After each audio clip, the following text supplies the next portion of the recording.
Wasn't sure. Let me throw these over here. How y'all doing tonight? All right. So I tell you, the secret to public speaking is to smile a lot and tell jokes. When you do that, people can't tell how nervous you are. So that's kind of how I get over that hurdle. Halfway joking. Anyway, first of all, before I go, any further, man, I just want to thank Pastor Tony for, giving me the opportunity to speak to you guys tonight. I recognize how very serious it is to invite somebody into your pulpit, and I don't take that lightly. For sure, I want to humbly say I appreciate it, and I'll do my best to make you proud tonight. Now, with that being said, I do realize that if I get up here and, as he would say, start fooling around, that he could always come up here and, like the Sandman from Apollo, and just yank me off the stage. So I'll try to make sure that I fly straight today. There we go. Okay, next slide. Let's go with the first slide, rather. Here we go. So with that being said, y'all got 15 minutes and a whole lot to get to. So sometimes I tend to talk talk fast. That's the advantage of being an ex-Christian rapper. I can say a lot of things in a short amount of time. This evening, man, it's so appropriate that we just took communion. We're going to be talking about the resurrection, right? Honestly, I can't really imagine anything that's more central to the faith than the claim that Jesus rose from the dead, And the Apostle Paul would agree with me on that. As Pastor Mike just said, in 1 Corinthians 15:14, he says that if Christ be not risen, then our preaching is in vain, and your faith is in vain also. It's deep. The resurrection matters. It really matters. Next slide. I don't know if I have to give the peace sign every time I do next slide, but it just feels natural. So you can give next slide. There we go. Now, what I want to do tonight is touch on the resurrection from an angle that most of us may not be accustomed to. We're going to be looking at it from a historical perspective. Okay, we're going to examine the resurrection on historical grounds and look at the methods that historians use to find out what is fact and what is fiction. All right. Then we're going to be applying these methods to some evidence that we'll be taking a look at and demonstrate how on historical grounds we have evidence for a risen Jesus. That sound pretty good? Good? All right. I promise not to bore you too bad. All right, so let's get it. Next slide. Oh, actually, I'm sorry. That was the right one. My bad. All right. So take a look at these 5 statements that I have up here just right quick. I'm just going to read them out. Take a look at the screen. Our case for the resurrection is going to center around these 5 points, okay? Number 1, Jesus died by crucifixion at the hands of the Romans. Number 2, Jesus' tomb was found empty. Number 3, the disciples had experiences which they believed to be encounters with the bodily risen Jesus of Nazareth. Number 4, the conversion to Christianity of a persecutor of the church named Saul of Tarsus, a.k.a. the Apostle Paul. And number 5, the conversion of James, the brother of Jesus, to Christianity. Now, I just want to emphasize real quick that these are not faith statements. They're not just faith statements. It's not just something that we believe because it feels good. The fact of the matter is, as according to philosopher and historian Gary Habermas, over 90%, upwards of 90% of scholars who work in the fields that are relevant to the early Christianity, New Testament studies, and so on, over 90% of them agree that 4 out of these 5 statements are historically factual. The one exception to that would be the empty tomb. But even there, you still have between 2/3 and 75% of scholars who would affirm that the tomb was indeed found empty. Now, when I'm talking about scholars, I'm not just talking about Christians who hold degrees. I'm talking about people from all different walks of life and all different worldviews who study this material professionally, including atheists. All right? Now, the reason the majority of scholars, whether they be atheists, Buddhists, or like Rastafarians or whatever, affirm these facts is because each of them are well evidenced in the historical record. Now, a minute ago, next slide. A minute ago, I spoke about us taking a look at the methods historians use to find out what's historically factual or not, right? So real quick, I'm just going to kind of touch on these tools the historians have in their toolbox and give some examples. Then we're going to move on to our panel discussion and Q&A. So stay with me here, all right? Okay. Yeah, there we go. Good. So when historians are working toward verifying the historicity of a person or event, and by historicity I mean the factualness of a person or event, that something actually did happen or that a person actually did exist. That's what I mean by historicity. They take a number of things into account. So we're just going to run through them real quick. Number one, multiple independent sources. It's just like a court case. If you have one witness testifying to something, I mean, that's good. But if you have several witnesses who are all generally in agreement, then that's even better, right? Okay, so that's the same thing with historians. They're looking for multiple attestation, multiple independent sources saying the same thing.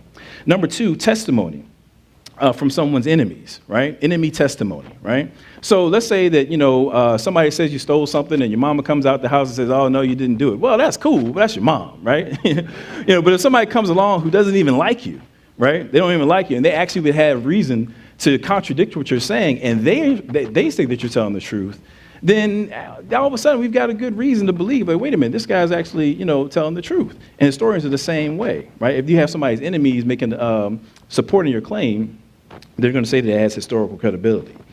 All right. Number three, embarrassing admissions. Obviously, generally speaking, people don't just go around, sharing embarrassing details about themselves. That's just something that we, generally don't do, right? With that being said, when historians look at ancient texts like the four Gospels, right, they look for things where the author is telling something about themselves that is actually embarrassing. And what they'll say is, okay, well, given the fact that this person is reporting on something that they actually could have left out and is embarrassing for them, there must be something to it. They may actually be telling the truth here. So it lends credibility to a claim. Number four, eyewitness testimony. Well, that kind of goes without saying. You rather have eyewitnesses than hearsay. And then number five, we want to have early witnesses. We want somebody who's as close to the events as possible. Okay. So these are the 5 tools that we're going to be taking a look at that historians use to determine the historicity of a person or event. Excuse me. All right. Now, I just want to make a quick note, actually, before I move on. You're going to hear me reference the New Testament a couple times and quotations from the Bible and things like that. I just want to get rid of a myth right quick. Sometimes people will say things like, "Oh, you can't quote the Bible to prove something that's in the Bible," or "You can't, use a verse to prove your point if you're talking about something historical about Jesus or what have you." And that's just complete nonsense. It's utter and complete nonsense. If you look at how professionals do their work, professionals in history, New Testament studies, and so forth, they all quote the Bible. They believe the Bible, the New Testament documents, to be crucial sources that must be taken into consideration in discussions like we're having here tonight. So don't let people, get over on you like that. Okay. But that being said, when I do quote scripture tonight, I'm going to be basically putting on my historian hat, right? I'm going to be looking at it just from a purely historical perspective. All right. Does that make sense? We go with the 5 tools. We all on the same page. All right. Cool. My wife said I talk too fast, so I hope I'm doing all right, babe. All right, so let's put these tools to work, right? Let's use a couple examples. Next slide. All right. Fact number 1, Jesus died by Roman crucifixion. Now, the death of Jesus is referenced in multiple ancient sources, such as by Roman historian Tacitus, Josephus, Lucian of Samosata, Marabar Serapion, the Talmud, and also Pliny the Younger. Now, with that being said, keeping in mind our multiple witnesses tool for historicity, this adds a lot of weight to our first fact here. But actually, I'm going to take a second. I'm going to read an actual quote from these ancient historians so you can kind of see what we're dealing with, all right? We're going to take a look at Tacitus. Next slide. We're going to take a look at Tacitus, who's a Roman historian and is well respected as being a reliable ancient historian, okay?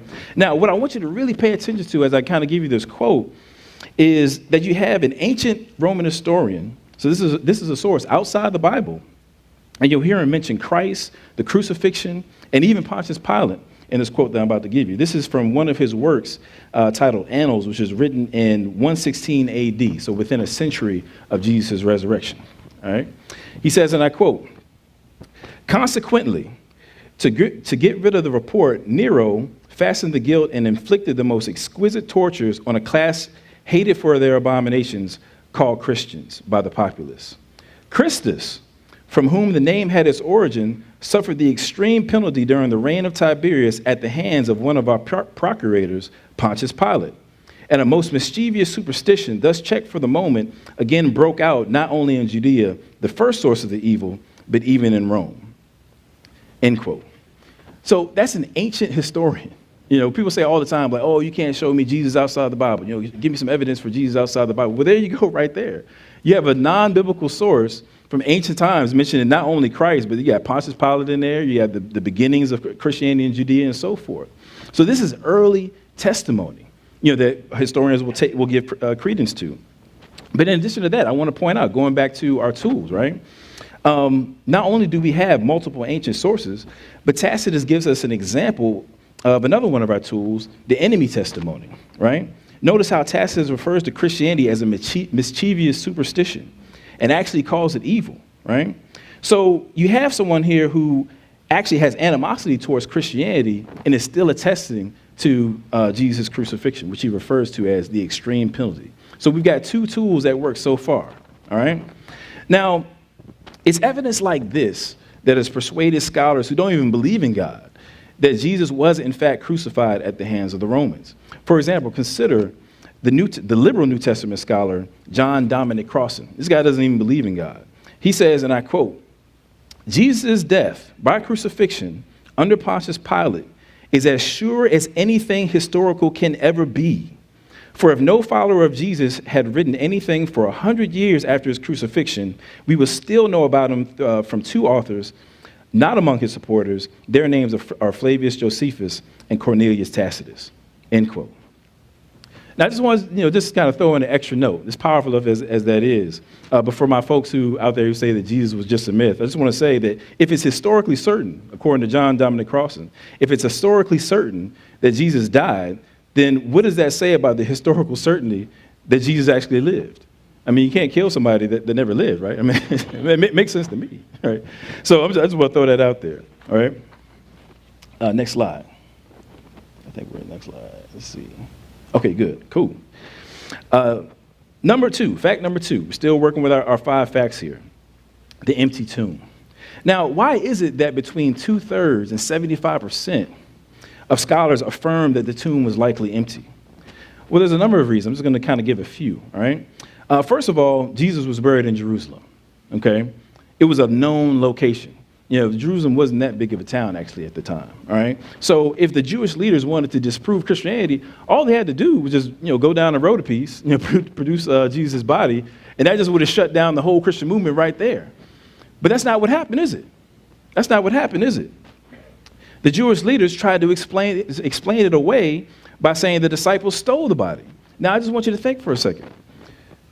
What does this alternative explanation from the Jewish leaders tell us? By saying the disciples stole the body, the Jewish leaders are actually admitting that the tomb was empty. Because if it wasn't empty, then there wouldn't be anything to explain, right? I mean, that makes sense? So in their attempt to undermine the resurrection, the Jewish leaders actually stumble into a public admission that the tomb was empty. Man, that's powerful. Now, that's that enemy testimony that we were talking about, right? These are people who don't even want it to be true that Jesus rose from the grave, and they accidentally give us more evidence that he actually rose from the grave, right? Now, I just want to say real quick, it's also worth noting, I think I said this last week, that women, in the Gospel of Mark, are recorded as being the first to carry the news of the resurrection, that Jesus' tomb was empty.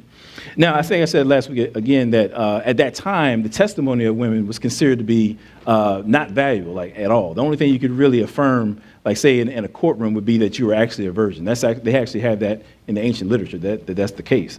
Their word just wasn't taken very seriously. So we had to think about it again. Now, this gets into that tool of embarrassment that we're talking about for historicity, right? If the disciples are saying that their whole belief system, their whole claim hinges upon the word of women, that would have been embarrassing for a first century Jew like Peter, John, and those folks, right? But the fact that they actually have it in the record tells us something, that they were laying their pride aside and just attesting to what actually happened. So that's how a historian would look at that and say, well, hey, this is something that they actually should have omitted, but we see it here, so there must be something to it. That's that embarrassment tool. I'm going to give you another quote. This is from another atheist historian. His name is Michael Grant. I want you to really think about this. He says, and I quote, "The historian cannot justifiably deny the empty tomb. If we apply the same sort of criteria that we would apply to any other ancient literary sources, then the evidence is firm and plausible enough to necessitate the conclusion that the tomb was indeed found empty. That's when God doesn't even believe that God exists. That he doesn't believe that God. Now, I'm willing to be a fool for Christ. I'm just saying that on this instance, when it comes to the resurrection, we have more than enough reason to have rational justification for what it is that we claim. Let's keep it moving. Now, next one. We good? Bless you. All right. Fact number 3, and then we're going to kind of tie it up, bring it all together, right? The disciples had experiences which they believed to be encounters with the bodily risen Jesus of Nazareth, okay? Now, a whole lot can be said about this one, but in the interest of time, I'll just kind of, make maybe one quick point, okay? One of the most interesting things that I've found as I've been studying this topic is that New Testament scholars have identified about 12 what they call creedal passages in the New Testament. Let me explain what that means. Now, we have to remember that during this first century when the New Testament was being written, during that time, the vast majority of the Roman population was illiterate. They couldn't read or write. So you see in cultures like the ancient Jews of that time, they would pass along important information through oral tradition, right? Now, just like how we use acronyms and things like that today to help us remember stuff, this is an oral culture, and they had developed different ways that they could pass along information and kind of remember it easily, all right? One of those ways was, for the early church, was to develop what they call creeds, right? Very simple statements that members could easily remember and then pass along to others without distorting the message, right? Now, some of these creeds actually ended up in the writings of the New Testament. It's actually pretty cool. So, the way that, just kind of real briefly, the way that the New Testament scholars kind of identified it is that, when they were looking in the Greek, they would see how certain passages were of a different cadence or of a different rhythm than the rest of the passages around it, right? So that'd be like me, giving this presentation. And all of a sudden I just break out and say, now this is a story all about how my life got turned upside down. And I'd like to take a minute, just sit right there. I'll tell you how I became a prince of the town called. Yeah, there we go. It's the same way. You see how the cadence kind of switches up. You got rhymes and things like that. It's easy to remember. So now that song's probably going to be stuck in your head for the rest of the night, right? So Fresh Prince theme song. Fresh Prince Apologetics. I might have to coin that phrase. That's kind of cool, So anyway, with the New Testament, it's the same way. They would be reading through passages, and they notice that in the Greek, the cadence would switch up. You have a different rhythm.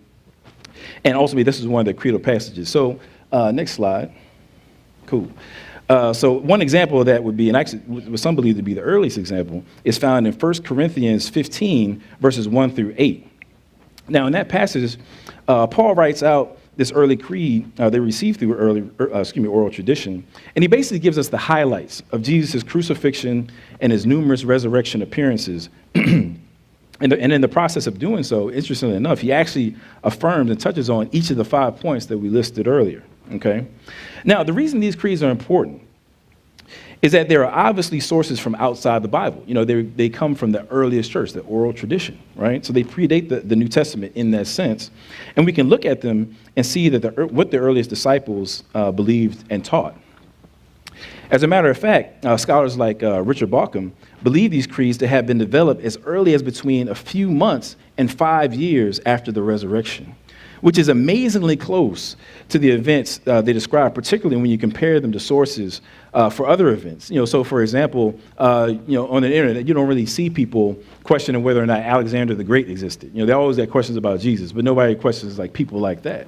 Well, interestingly enough, in terms of evidence that we have for Alexander the Great, in terms of writings rather, the closest one to when he actually lives is about 400 years after his life. I'm saying, whereas with this, we're talking about evidence that goes back within months to 5 years. So if people don't question Alexander the Great, why they got a problem with Jesus? That's all I'm saying. What's up with the double standard? I got to keep going. I got to make sure I keep going. All right, I can stay on that. So my point is, given how early these creedal passages develop, and the fact that they put us in touch with what the earliest disciples believed and preached. These creedal passages provide us with early and likely eyewitness testimony for our 5 facts, including the disciples' adamant claiming that they had seen the bodily risen Jesus. Okay? Now, again, early and eyewitness testimony, that's 2 more of those historical tools, those tools of historicity, rather, that we talked about earlier, by which we can affirm our third fact here to be historical. Now, maybe we'll get into the other 2 facts I know here in a second within our Q&A, but I'm going to kind of put a bow on what we have so far. What do historians do when they have a number of facts like these? Well, the next step, after you've identified a set of facts, is to see what explains them all. You have to come up with an explanation, all right? Get to my notes here. Next slide. One more slide. Okay, yeah, we'll just go with that. I messed my slides up. That's all right. So after they have identified a set of facts, the question is, what explains these facts, okay? They have a whole set of criteria by which they do that, which I'll just briefly mention, but a solid explanation will be one that meets the criteria of adequately explaining each fact individually, adequately explain all the facts taken together. So, for example, we've got the crucifixion. We know that's a fact. How is it the case that the tomb was empty? They've got to explain that. How is it the case that you had this scattered and scared group of disciples all of a sudden transformed into these bold preachers of the resurrection and the gospel? How is that the case? All right? How is that the case? I mean, they were willing to preach it even unto death. I don't know about you. I ain't trying to die for something that's not true. It was just me. I ain't trying to do it. I'm not trying to do it. In addition to that, a solid explanation would also have to be something that isn't way out of left field, just for the sake of saying that we have an explanation. So, for example, if someone says that Jesus' body was stolen by, aliens and the Easter Bunny or something like that, I mean, obviously that's probably not correct, right? Now, there have been numerous attempts made to give non-supernatural explanations for what happened to Jesus after the cross. Numerous attempts. The disciples stole the body, they hallucinated, Jesus never actually died, Muslims like that one, stuff like that. And maybe we can discuss a few of them during the Q&A. But what you find is this. Time after time, these natural explanations come up lacking in their ability to account for all of the facts that I've given you. However, there is one explanation. There is one explanation that is able to make sense of each of these 5 facts, both individually and when considered alongside each other. And it is the explanation that the church has stood on for about 2,000 years now, that God raised Jesus from the dead. We have solid historical reason for saying amen to that. As a matter of fact, I would challenge anybody to find me another religion, belief system, spirituality, whatever, that has such evidence for its central claim as Christianity does. Good luck with that. But in the meantime, I'm just going to ride with the resurrection. So with that being said, love you guys. Appreciate your time. Jesus rose from the dead. We got good reason to believe that. Yeah.